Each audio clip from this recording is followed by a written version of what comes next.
Assalamualaikum warahmatullahi wabarakatuh. PJ Gubernur Aceh Bustami Hamzah meminta investor minyak dan gas bumi yang berproduksi di Aceh menyetor pajak ke pemerintah Aceh, bukan ke kantor pelayanan pajak pertama milik Pemprov Jakarta.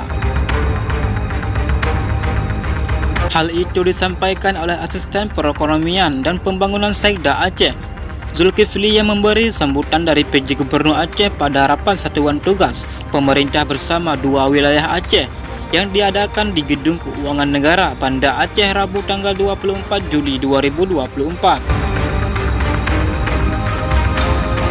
Rapat tersebut berfokus pada sinergi pemerintah pusat dan daerah dalam mengawal kinerja kontraktor, kontrak kerjasama, hulu migas dan penerimaan negara di wilayah kewenangan Aceh. PJ Gubernur dalam sambutan tertulis menyoroti pentingnya transparansi dan akuntabilitas dalam pengelolaan pendapatan dari sektor minyak dan gas bumi. PJ Gubernur menegaskan bahwa Aceh sebagai daerah penghasil migas yang signifikan memiliki peran penting dalam menyumbang pendapatan negara.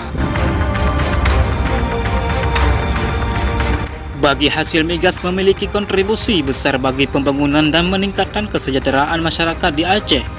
Oleh karenanya, transparansi dan akuntabilitas perhitungan bagi hasil migas harus menjadi prioritas utama, ujar Zulkifli membacakan sambutan PJ Gubernur Aceh. PJ Gubernur berharap pemeriksaan bersama terhadap KKS di wilayah kewenangan Aceh ini dapat menjadi sinergi dan efektif, sehingga pemerintah Aceh bisa memastikan besaran bagi hasil yang seharusnya diterima.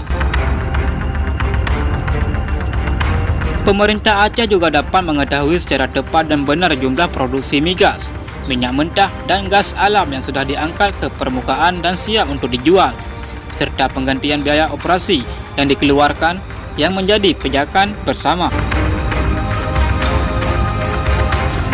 Pada kesempatan tersebut, PJ Gubernur juga menyoroti isu setoran pajak oleh KKS yang berkegiatan di Aceh namun dilakukan di KKB Pertama Jakarta Pusat.